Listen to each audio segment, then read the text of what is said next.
வணக்கம். இது கதைக்களம். தஞ்சாவூர் பண்ணையார். ஒரு சிறுகதை. தஞ்சாவூர் ஜில்லாவில் முன்னொரு காலத்தில் ஒரு பண்ணையார் இருந்தார். செல்வ செழிப்புடன் விவசாயம் செய்து கொண்டு ஊரில் நாட்டாமை செய்து கொண்டு மகிழ்ச்சியாக இருந்தார். அவருக்கு வெற்றிலை பாக்கு போடும் பழக்கம் இருந்தது. அவர் ஒரு வெற்றிலை பெட்டியை வைத்திருப்பார்.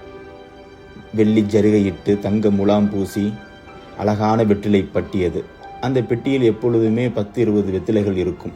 ஒவ்வொரு முறையும் அந்த பெட்டியை திறந்து ஒவ்வொரு வெற்றிலையாக பார்த்து எந்த வெற்றிலை நன்றாக இருக்கிறதோ அந்த வெற்றிலையெல்லாம் ஓரமாக வைத்துவிட்டு அலுவல் வெற்றிலையை மட்டும் எடுத்து அதில் வெத்தலை பாக்கு இட்டு சுண்ணாம்பு சேர்த்து சீவல் சேர்த்து அதை வாயில் போட்டு மின்னுவதில் அலாதி சுகம் அவருக்கு.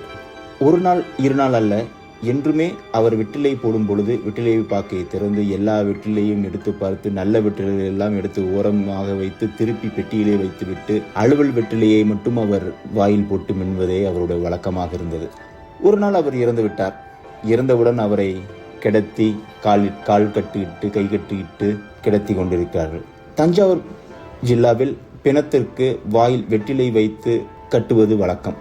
அதேபோல் அந்த பண்ணையாருக்கும் செய்வதற்காக ஒரு வயதான பாட்டி வந்து அவருடைய வெற்றிலை பெட்டியையே திறந்து அதில் இருக்கும் ஒரு வெற்றிலையை எடுத்து பாக்கிட்டு அவர் வாயில் நுழைக்க முயற்சிக்கும் பொழுது அந்த பண்ணையாரின் மகன் எங்கிருந்து ஓடோடி வந்தான்.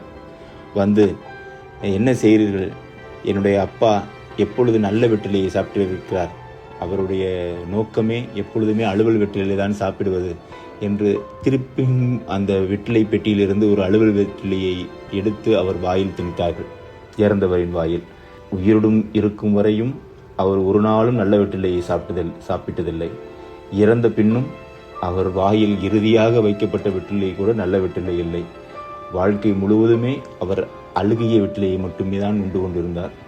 ஆனால் ஒன்றை யோசித்து பாருங்கள், அவர் என்றாவது ஒரு நாள் அந்த வெற்றிலை பெட்டியில் இருந்த அலுவல் வெற்றிலையை எடுத்து ஓரமாக தூக்கி குப்பையில் வீசிவிட்டு நல்ல வெற்றிலையை சாப்பிட ஆரம்பித்தார் என்றால் அவர் வாழ்க்கை முழுவதுமே நல்ல வெற்றிலையை சாப்பிட்டு கொண்டிருப்பார். ஆனால் அது முடியாமலே போய்விட்டது. நாம் புரிந்து கொள்ள வேண்டும். வாழ்க்கையில் நமக்கு ஒரு சிறு துயரோ இல்லை சறுக்களோ இருந்தால் அதை தூர எறிந்துவிட்டு புதிய முயற்சியையோ புதிய செயலையோ நாம் தொடர்ந்து செய்து கொண்டிருந்தால் நம்மளுக்கு எப்பொழுதுமே புதிய முயற்சிகளும் செயல்களும் வெற்றிகளும் தானாக வந்து கொண்டிருக்கும். தெரிந்து கொண்டோமா? நன்றி, வணக்கம். இந்த கதை உங்களுக்கு பிடித்திருக்குமாயின் இந்த சேனலை சப்ஸ்கிரைப் செய்யவும்.